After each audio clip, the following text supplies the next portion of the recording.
चलिए अब आपको दिखाते हैं बिहार के बाहुबली आनंद मोहन।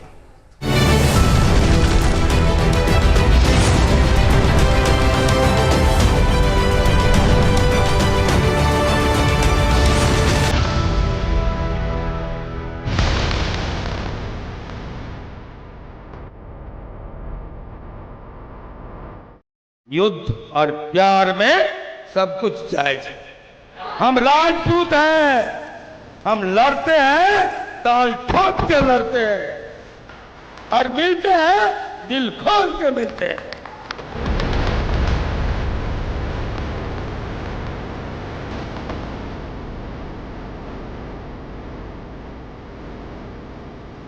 जमीनें छीनी गई, सब हम बर्दाश्त करते रहे, लेकिन आज हम उस वोट पर खड़े हैं जब हमारा इतिहास छीना जा रहा है। जग जाइए, खड़े हो जाइए। इन इतिहास चोरों के खिलाफ खड़े होना आज वक्त का तकाजा है।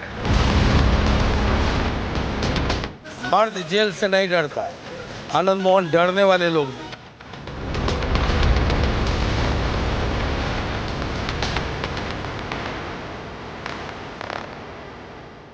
5 दिसंबर 1994।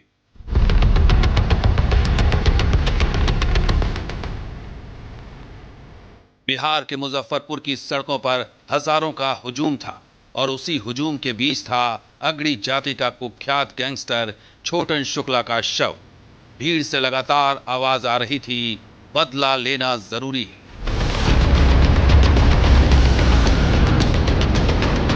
जैसे ही कार प्रदर्शनकारियों के बीच पहुंची, वहां जमी भीड़ लाल बत्ती लगी सरकारी गाड़ी को देखकर भड़क गई।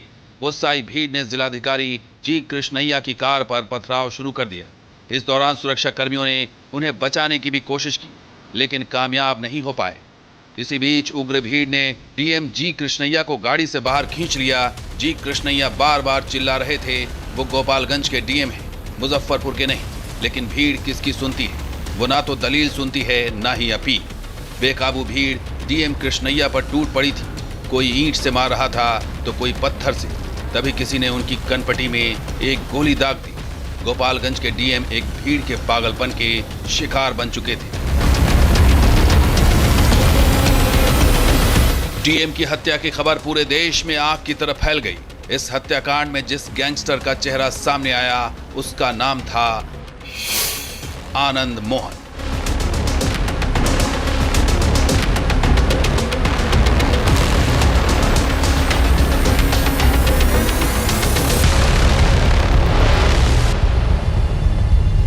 आरोप लगा कि डीएम की हत्या करने वाली भीड़ को गैंगस्टर आनंद मोहन ने उकसाया था।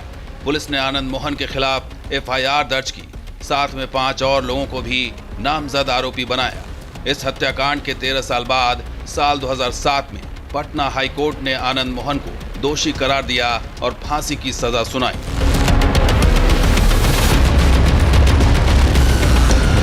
आनंद मोहन सिंह आजाद भारत का एक ऐसा इकलौता नेता है जिसे फांसी की सजा सुनाई गई थी, पर आज भी लोगों के लिए आनंद मोहन सिंह एक बाहुबली है, दबंग है और उससे ऊपर वो रॉबिन हुड है और एक कलमकार भी है। साल 2008 में फांसी की सजा को उम्र कैद में तब्दील कर दिया गया। साल 2012 में आनंद मोहन सिंह ने सुप्रीम कोर्ट से सजा कम करने की अपील की थी, जिसे कोर्ट ने खारिज कर दिया था। लेकिन जेल में 16 साल गुजारने के बाद आखिर वो घड़ी आ ही गई जब नीतीश कुमार की रहमो करम से वो जेल से बाहर आए और आजादी का सूरज देखने में कामयाब हुए। बिहार का ये बाहुबली जेल की सीखचों से बाहर आ चुका था। आनंद मोहन की कहानी किसी फिल्मी स्क्रिप्ट से कम नहीं। सहरसा जिले के पंचगछिया गांव के रहने वाले आनंद मोहन एक ऐसे परिवार से आते हैं जिसकी भूमिका आजादी के आंदोलन में बढ़ चढ़कर थी। दादा राम बहादुर सिंह स्वतंत्रता सेनानी थे। इनका घर पचगछिया है। बाबू राम बहादुर सिंह जो अपने जमाने के बड़े स्वतंत्रता सेनानी, स्वाधीनता संग्राम आंदोलन में भाग लेने वाले के पौत्र हैं। वो दौर था जब गांधी जी यहां आए थे। इनके परिवारों ने सोना और जेवरात गांधी जी को स्वाधीनता संग्राम आंदोलन में लड़ने के लिए दान दिया। ये वो परिवार से आए। इनका राजनीतिक इतिहास और विरासत तो बहुत उज्जवल है। आनंद मोहन की राजनीति में एंट्री महज 18 साल में हो गई थी। साल 1974 में जब लोकनायक जयप्रकाश नारायण ने संपूर्ण क्रांति का बिगुल फूंका था, तो आनंद मोहन भी उसी क्रांति में कूद गए। उन्होंने कॉलेज की पढ़ाई छोड़ दी थी। साल 1975 में जब इंदिरा गांधी ने देश पर इमरजेंसी थोपी, तो आनंद मोहन उसमें भी पहुंच गए। नतीजा ये हुआ कि पहली बार उन्होंने जेल की 2 साल की सजा काटी।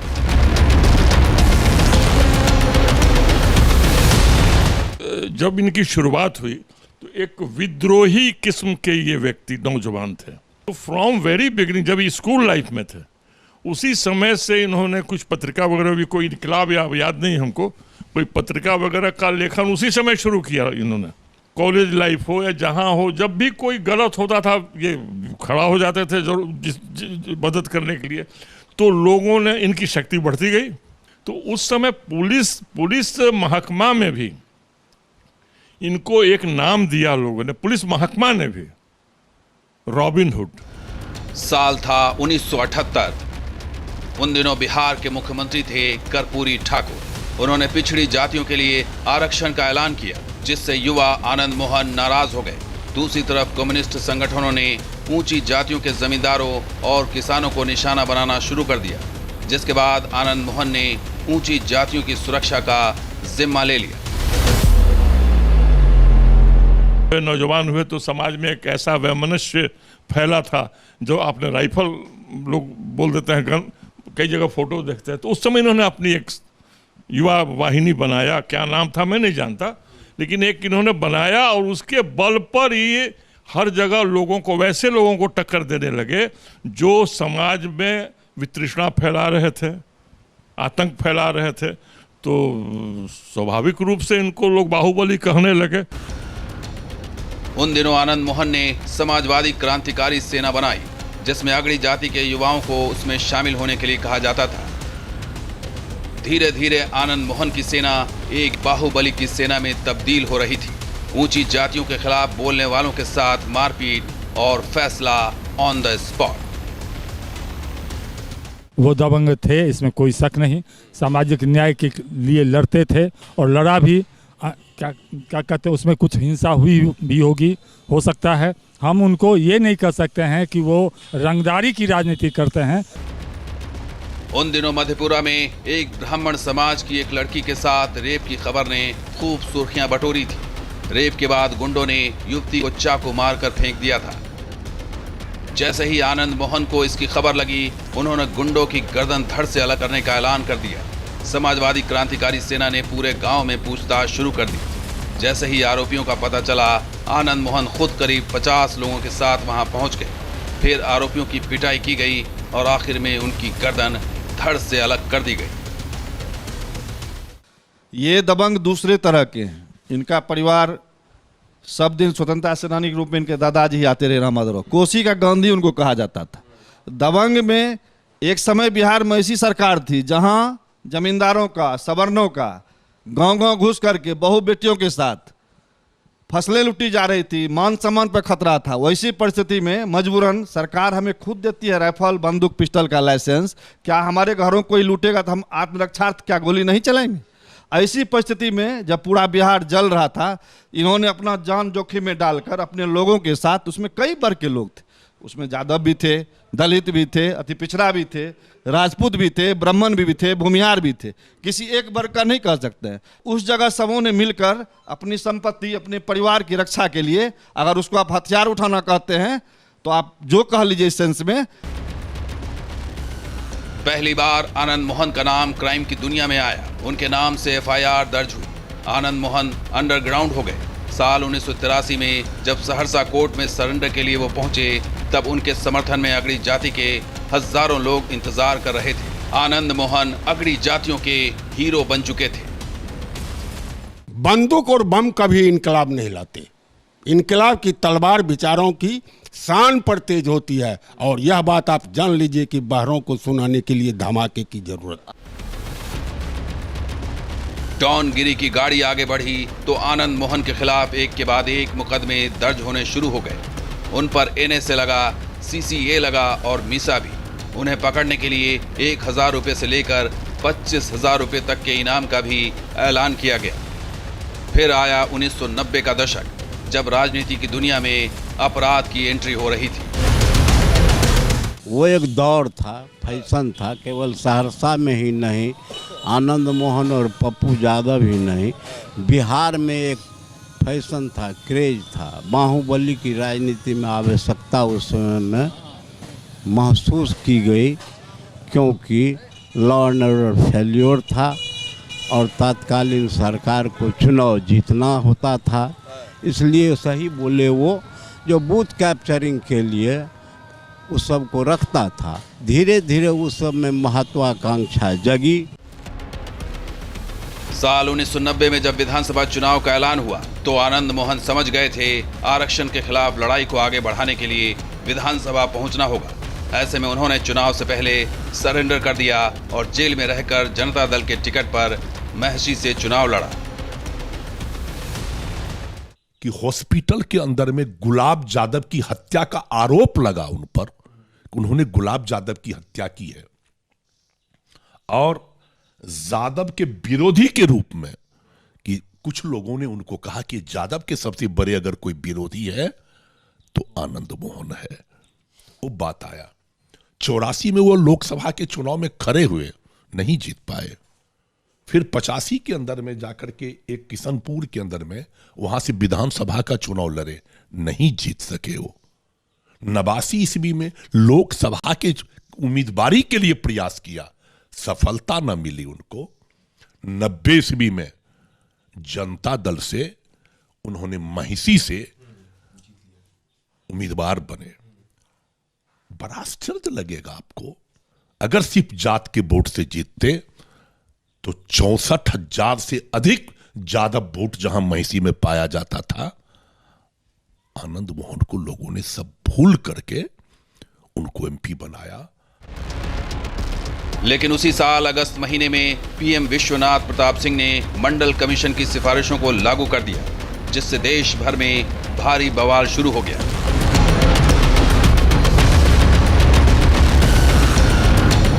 बिहार में पिछड़ों की राजनीति लालू यादव के हाथ में थी, जबकि आनंद मोहन ने अगड़ी जातियों की लीडरशिप का जिम्मा संभाल लिया।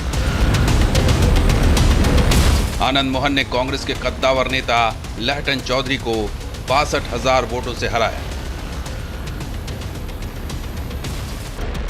दूसरी तरफ पिछड़ी जातियों के नेता के तौर पर पप्पू यादव की सियासत में एंट्री हो चुकी थी। सिंहेश्वर स्थान से वो निर्दलीय विधायक चुने गए थे। 1991 के लोकसभा उपचुनाव में मधेपुरा से शरद यादव चुनाव लड़ रहे थे और उनकी सेनापति की भूमिका में थे पप्पू यादव। शरद यादव के मुकाबले में आनंद मोहन खड़े हो गए। दोनों ने एक दूसरे को चुनौती दी और यही चुनौती बाद में अदावत में बदल गई।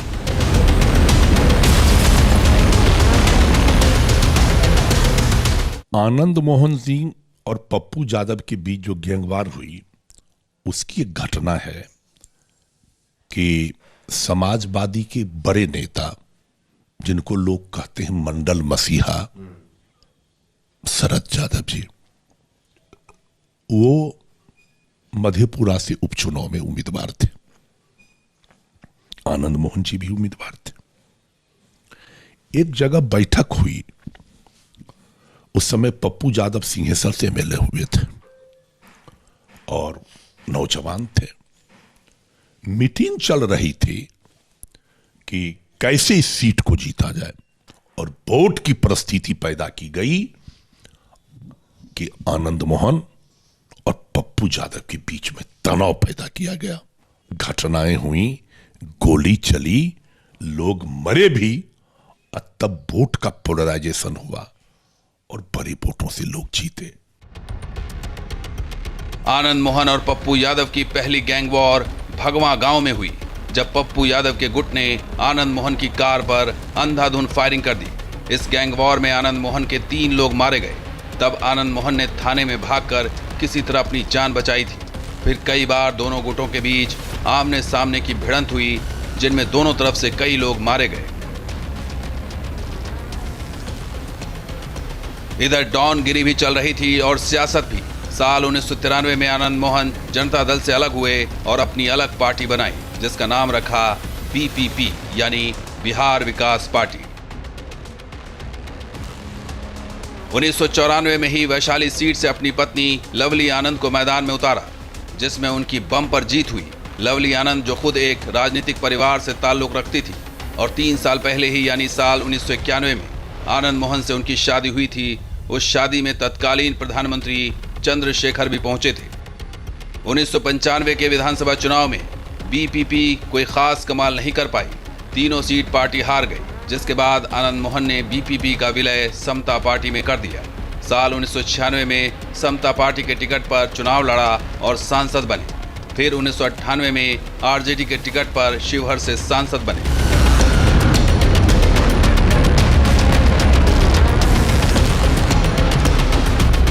लेकिन साल 1994 में जी कृष्णैया हत्याकांड ने उन्हें सीखों के अंदर पहुंचा दिया।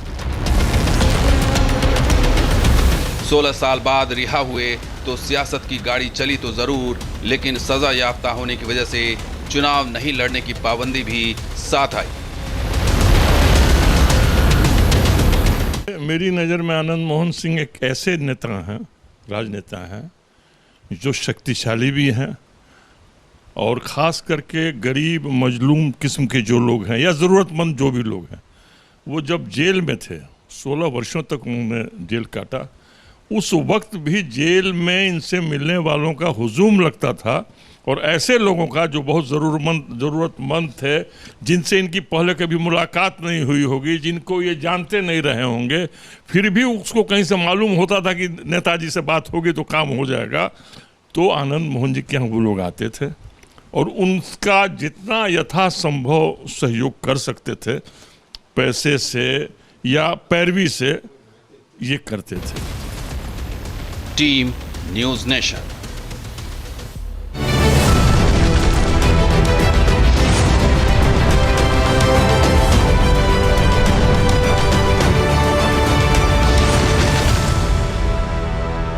जहाँ भक्ति है हर शब्द में, कथाओं में छुपे हैं दिव्य रहस्य और ज्योतिष देता है जीवन को दिशा। धर्म से जुड़ी हर बातों को जानने के लिए हमारे चैनल स्तुति को सब्सक्राइब करें।